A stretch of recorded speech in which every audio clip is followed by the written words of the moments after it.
how do you take a static character you've made and turn it into a movable, talking puppet? I have this illustration of a monster character I drew in Photoshop. So the first thing I need to do is separate the head from the body because I want the head to look realistic, pivoting at the neck and having the ability to be controlled separately. So here's my general group structure. I'll call the parent group plus front because this is a front view, and then I'll put two subgroups inside there, head and body. I'm going to go through all my layers and drag them into the correct group. If you have artwork that spans between the head and the body, now's a good time to split them up into two separate layers. So that's done, but before we jump into Character Animator, we need to add two invisible data points, or handles as we like to call them.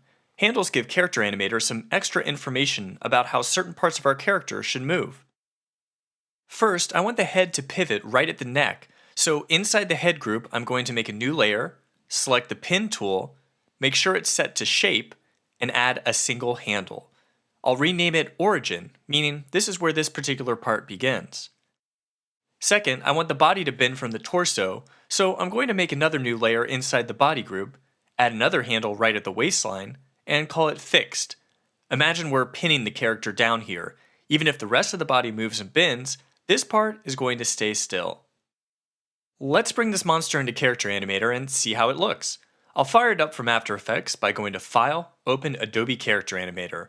Then I'll click Command-I on Mac or Control-I on Windows to import a new puppet and bring it in. I'll then click Add to New Scene down here in the lower left corner. Finally, I'll double-click my face in the webcam to reset all the tracking dots, and there we go. So now we have the basic foundation for a character. As I move my head around, the monster will bend, warp, and move as best it can to match my movements. Notice the head is pivoting at the origin handle I made, and the torso is stationary since that's where I made my fixed handle. If I wanted to give movement to the arms, I could go back into Photoshop, create some handles on the hands, and rename them to draggable. But I could also do this within Character Animator by selecting my puppet, selecting the body group, choosing the dragger tool, and adding handles to the hands here. Now, if I drag around the arms with my mouse or my fingers on a touch-based device, I can move them. Now that I've got the basics of body movement down, let's work on bringing the face to life.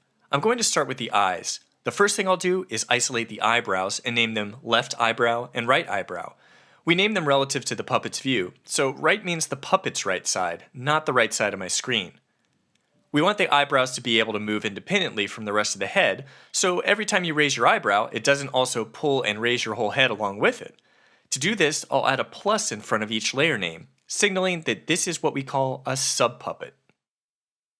Next, let's make a right eye and left eye group inside the head group and drag any corresponding eye layers in there. I want to end up with 3 layers: eyeball, pupil, and blink. So let's name these accordingly and make sure they're in the correct groups. Left eyeball with left pupil and left blink, right eyeball with right pupil and right blink. I'll add plus in front of the pupil layers because I want the eyes to move independently from the rest of the head. When I check out the monster now in Character Animator, its eyes should follow my own eyes. When I raise or lower my eyebrows or close my eyes, it'll do the same. As long as you follow this general eye structure, your puppet should follow your performance in the webcam. If your movements feel too extreme or too subtle, try twirling down the face properties on the right. Experiment with these until you get the right level of expressiveness. Back to Photoshop, it's time to add a mouth and let the monster speak.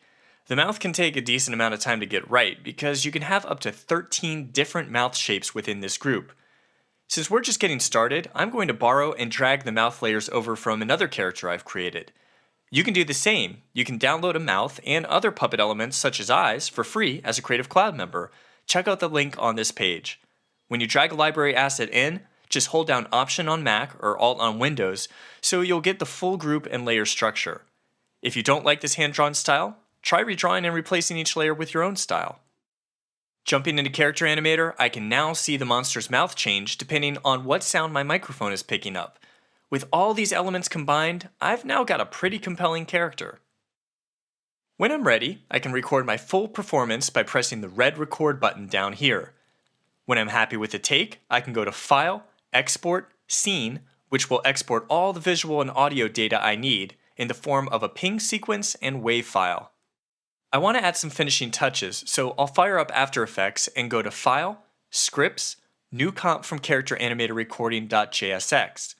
I'll just select one of the images and the script will do the rest, giving me a new comp with the correct syncing and frame rate.